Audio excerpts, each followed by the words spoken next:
오늘 시간에는 하이델베르크 요리문답 그 36번째 시간으로 율법 아래에 있는 자들을 속량하시고 라는 제목을 가지고 본문 말씀인 갈라디아서 4장 4절로 5절 말씀을 통해서 하나님께서 저와 여러분에게 주시는 말씀 함께 나누도록 하겠습니다.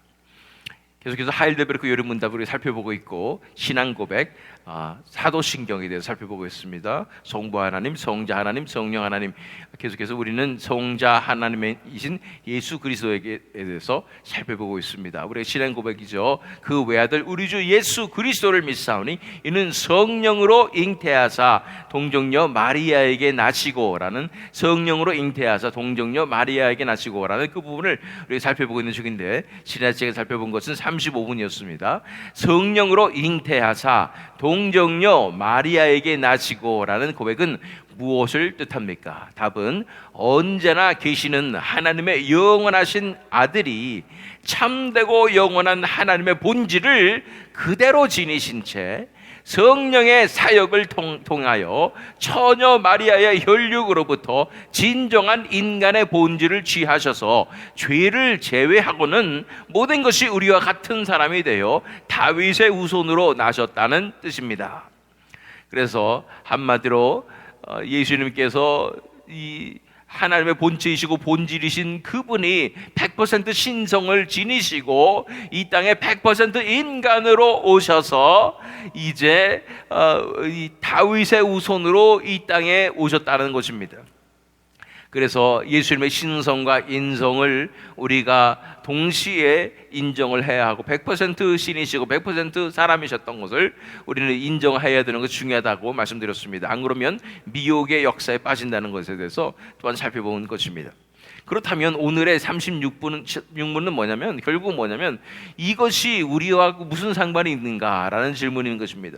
성령으로 잉태하사 동정녀 마리아에게 나시고라는 고백이 우리에게는 어떤 의미를 가져다 줍니까? 라는 질문인 것이죠. 36문, 예수님의 거룩한 잉태와 탄생으로 우리가 얻는 유익은 무엇입니까? 라는 질문이고, 그것에 대한 답은 그리스도께서 우리의 중보자가 되지요 자신의 순결하고 완전한 거룩함으로 내가 잉태될 때부터 가지고 있는 나의 죄를 하나님 앞에서 제하여 주십니다.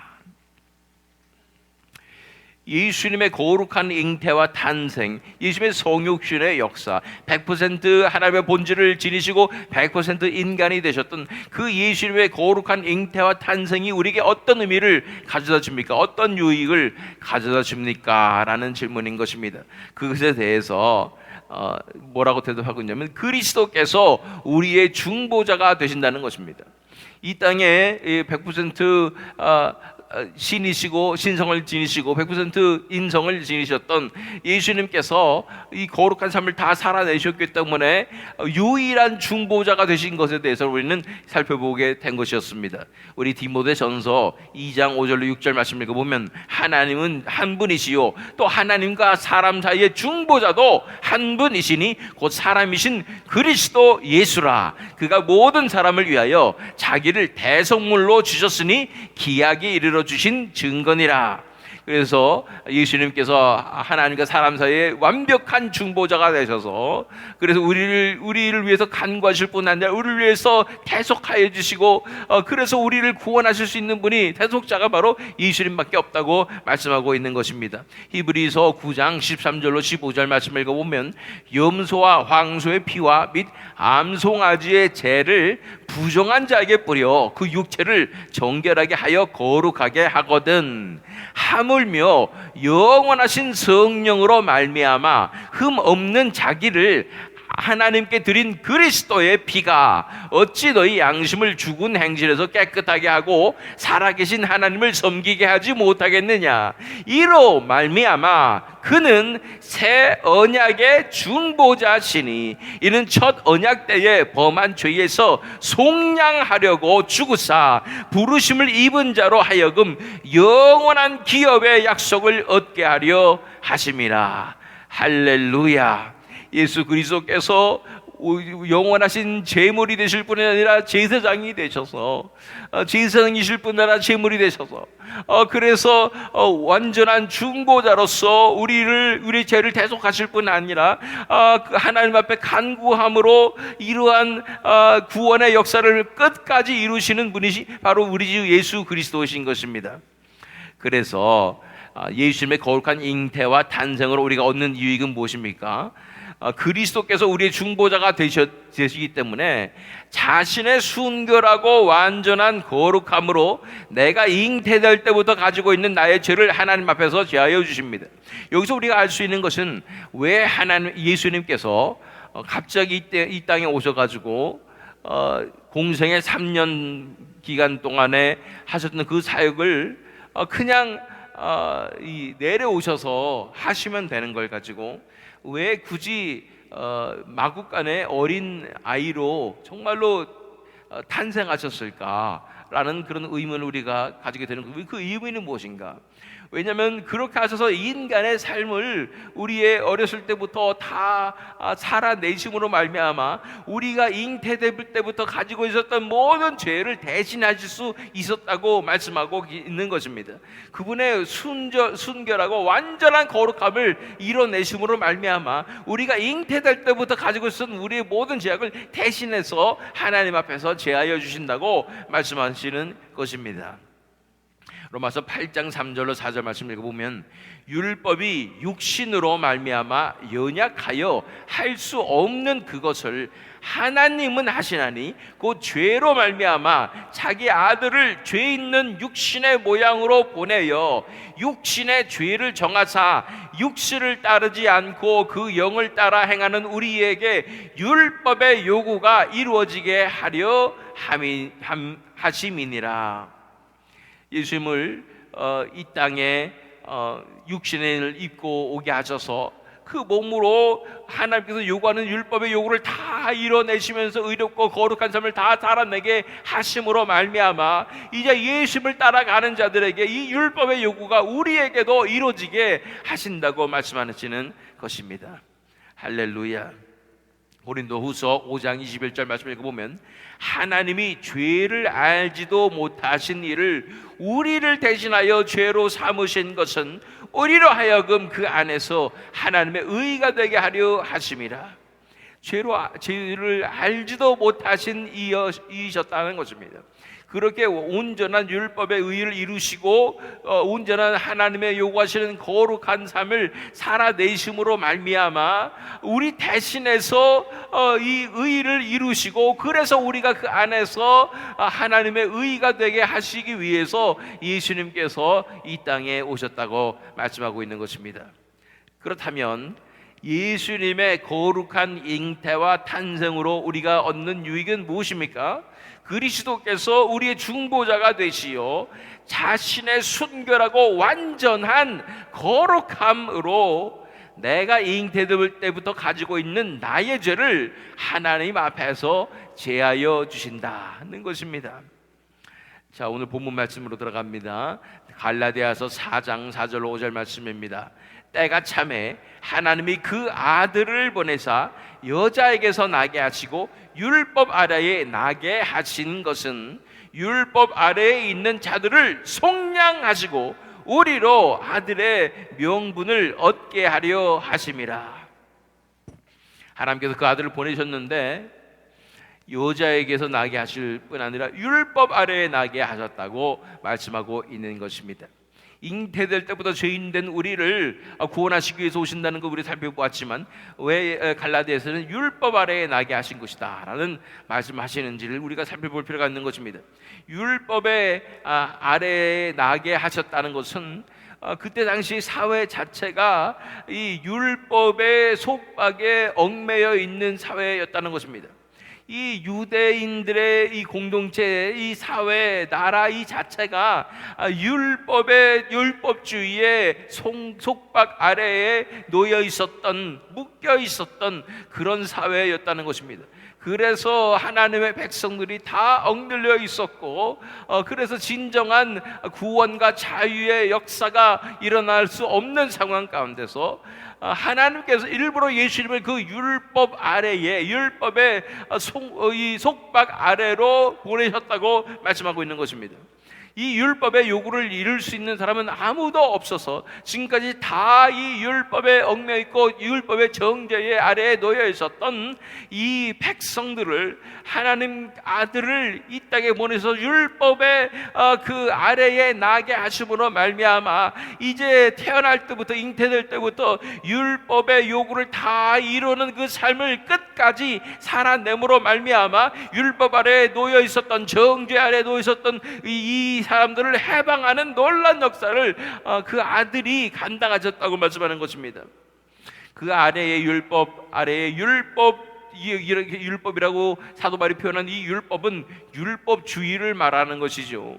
하나님의 율법이 악합니까? 그렇지 않습니다. 하나님의 율법은 선하십니다. 그럼에도 불구하고 인간이 그 율법 아래에 얽매이게 되는 것은 이 율법주의를 말하게 되는 것입니다. 그 아래에 사는 그 숨막히는 답답함과 억눌림, 그 예수님께서 태어나신 환경이 바로 이랬다는 것입니다. 사회 전체가 이 율법주의에 숨막히는 그 엄청난 무거운 억눌림 가운데 놓여 있었다는 것입니다. 다들 율법의 노예로 살아가게 되는데 그것을 아무도 깨닫지 못하는 그런 기가 막힌 현실 가운데, 당연한 것처럼 그렇게 태어날 때부터 이렇게 우리는 유대인들이 이렇게 살았기 때문에 당연히 이렇게 살아야 한다 하면서 이런 율법의 엄청난 무거운 억눌림 가운데 놓여 있었던 그런 상황이었던 것입니다. 제가 예전에 미국에 유학을 온다고, 노래 공부한다고 여러 가지 일을 했는데 그 중에 세일즈를 한 적이 있죠. 그래서 정수기도 팔아보고 화장품도 팔아보고 그랬는데 사실 생각해 보면 다 다단계 회사의 다단계 시스템이에요. 피라미드 시스템이에요. 물론 유명한 회사들이었지만 거기에 분위기를 보면은 으쌰 하고 이 세상이 그것 중심으로 돌아가는 걸 보게 됩니다. 정수기를 어떻게 파는가 중심으로 한 대 팔으면은 막 갑자기 광고 방송이 뜨면서 막 누가 이렇게 하셨다고 막 이러면은 다들 박수 쳐주고 막 이런 분위기고요. 또 화장품도 마찬가지고요. 이러면서 이러한 그곳에 가면은 거기가 전부가 되는 그런 상황인 것입니다. 근데 거기서 보면은 또 제가 또 미국에서는 보험 회사에서도 잠깐 제가 공부도 하고 일을 해본 적도 있는데 마찬가지예요. 공통점이 뭐냐면 엄청난 프레셔가 들어옵니다. 엄청난 압박이 있는 거예요. 팔아야 되는 거고, 팔으면 내가 이 세상에 가치 있는 사람처럼 느껴지고, 팔지 못하면은 도태된 사람처럼 느껴지는 이런 엄청난 프레셔 가운데 있습니다. 그래서 먼저 자기 자신에게 팔기를 은근히 대놓고 말은 못하지만 은근히 압력을 주고 그런 예를 들어가면서, 이 사람 보니까 먼저 가족들에게 가서 다 팔았더라 이러면서 정수기도 가족들에게 팔고, 또 아는 사람에게 팔고, 지인들에게 팔고, 화장품도 마찬가지고, 화장품도 다 지인들이 먼저 쓰라고 하고 내가 먼저 쓰고, 뭐 보험도 마찬가지고요. 그래서 이런 것들을 보면서 이게 올바른 사회인가? 올바르지 않잖아요. 뭐 이상하잖아요. 뭐 엄청난 그런 문화가 있어요. 거기에 얽매이는 문화가 있습니다. 근데 그 안에 있으면 몰라요. 그게 정상인 줄 알고 그것만이 내 세상 이렇게 되는 것입니다. 이 다단계 이런 시스템이 다 그렇습니다. 그 안에 들어가면 그 세상이 진짜인 줄 알고 거기서 정상인 줄 알고 그렇게 사는 것입니다. 벗어나 봐야 아는 거예요. 이게 정말 정상이 아니었구나. 제가 군대 갔을 때도 마찬가지죠. 군대 가면 군대에 독특한 문화가 있습니다. 그 문화는 사실은 굉장히 얽매이는 문화고 폭력적인 그런 문화입니다. 그 억압적인 그런 사회 구조잖아요, 거기가. 그런데 거기 있으면 그게 정상인 줄 알아요. 그리고 거기에 적응돼서 살고, 나도 거기에 일원이 되어서 다른 사람을 억누르면서 그렇게 살게 되는 것입니다. 이런 이런 율법주의에 억눌려 있어 내가 이 얽매인지도 모르고 종이 된지도 모르고 노예인지도 모르고 그렇게 살아가는 세상이었다는 것입니다. 지금 우리가 살고 있는 이 세상도 마찬가지죠. 이 정상적이 아닙니다. 억눌린 세상입니다. 마귀의 권세가 우리가 자유롭게 살고 있다 하면서 정신 못 차리게 만들고 이 정상적인 인간의 삶을 살지 못하게 만드는 이런 세상 가운데 있는데, 우리는 그 노예 가운데 죄의 아래에 이 물질의 노예가 되어서 그렇게 살아가고 있는데도 불구하고 우리는 자유하다 착각하면서 살고 있는 것이죠.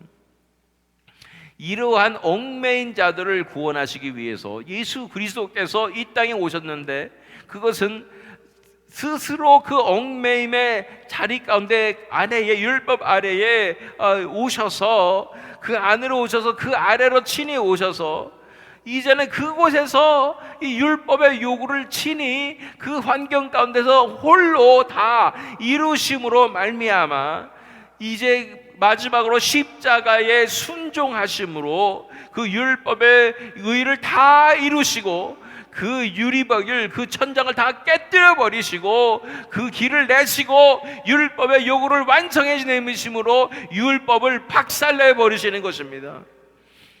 그래서 그 아래에 신임받고 있었던 모든 자들을 다 건져내시고 자유케 하신 것이 바로 예수 그리스도께서 하신 것입니다.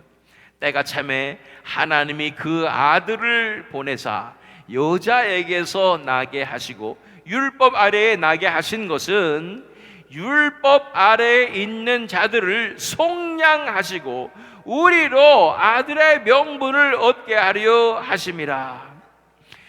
그전에는 그들이 율법 아래에 있어서 죄와 사망의 이 노예와 종으로 살아갔던 이런 자들이었다면 이것을 다 부수심으로 자유케 하심으로 이제 우리로 종이 아니라 아들의 명분을 얻게 하려 하심이라고 말씀하고 있는 것입니다. 우리 여기 적지는 않았지만 요한복음으로 가볼까요? 요한복음 8장 32절로 36절 말씀을 제가 읽겠습니다. 진리를 알지니 진리가 너희를 자유롭게 하리라. 그들이 대답하되 우리가 아브라함의 자손이라 남의 종이 된 적이 없거늘 어찌하여 우리가 자유롭게 되리라 하느냐. 예수께서 대답하시되 진실로 진실로 너희에게 이르노니 죄를 범하는 자마다 죄의 종이라. 종은 영원히 집에 거하지 못하되 아들은 영원히 거하나니 그러므로 아들이 너희를 자유롭게 하면 너희가 참으로 자유로우리라. 종된 우리를 자유롭게 하기 위해서 아들이 이 땅에 오셔서 종이 되시고 그 종의 권세를 깨뜨리심으로써 이 아들이 우리를 자유롭게 하신 것입니다.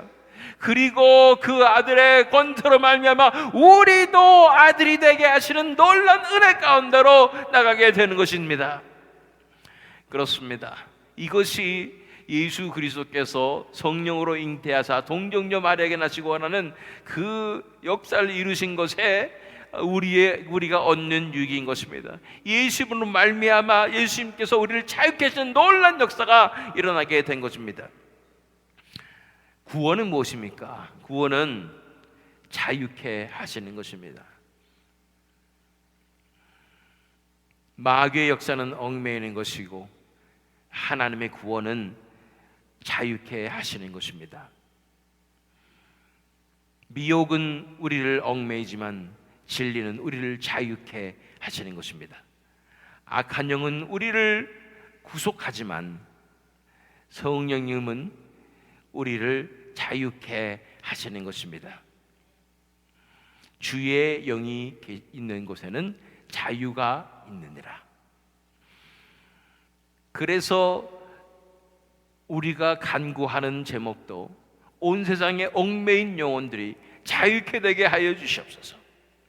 아프리카 땅에 얽매여 있는 영혼들은 이 어둠의 땅, 검은 대륙, 그곳에 있는 악한 것들에 얽매여 있는 그 자들이 이제 성령의 역사로 말미암아 자유케 되는 역사 일어나도록 우리는 기도하는 거 아니겠습니까? 중동 땅에 있는 영혼들은 이 이슬람의 영에 사로잡혀서 얽매여 있는 그 영혼들, 그들이 자유케 되게 하여 주시옵소서. 우리는 간절히 기도하는 것 아니겠습니까? 이 쿠바와 중국과 북한과 러시아에 있는 영혼들은 이 공산주의의 영에 얽매여 있지 않습니까? 그들을 자유케 하여 주시옵소서. 우리가 간구하는 것 아니겠습니까? 이런 유교와 이러한 이 군국주의와 제국주의에 얽매여 있는 것이 또 이러한 일본 땅 아닙니까? 그것을 위해서 우리가 자유케 하여 주시옵소서라고 간절히 기도하는 것입니다. 물질주의에 얽매여 있는 것은 유럽 서구 사회와 또 대한민국, 미국들 이러한 나라들 아니겠습니까? 우리가 자유케 하여 주시옵소서 간절히 기도하는 것입니다.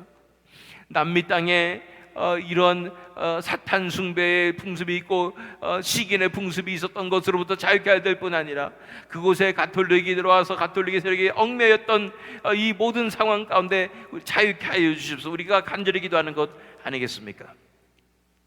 그렇습니다. 그렇게 자유케 하시기 위해서 우리의 이 얽매임 가운데로 예수님께서 들어오셨고 그 얽매임 가운데서 우리를 이 모든 요구를 다 완성하심으로 특별히 이 죄의 값을 이 인질에 협상하는 그 값을 랜섬이라고 하죠. 이것을 예수님께서 자신의 피로 다 페이하시고 다 지불하심으로 말미암아 우리를 건져내시고 이제는 종이 아니라 아들로서 하나님 앞에 나올 수 있도록 이제 우리를 구원해 내신 것이 예수 그리스도께서 하신 놀라운 역사인 것입니다. 동정녀 마리아에게 나셨던 성령으로 잉태하사 동정녀 마리아에게 나셨던 예수 그리스도의 그 놀라운 은혜를 우리가 믿고 의지함으로 오늘 하루도 이제는 이것을 기억하면서 진정한 자유함 가운데로 나가서 아들로서 하나님을 찬양할 뿐 아니라 얽매여 있는 자들을 구원하는 역사에 동참하시는 저와 여러분 되시기를, 또한 이 새믿음 장로교회 되기를 예수 그리스도의 이름으로 축원합니다.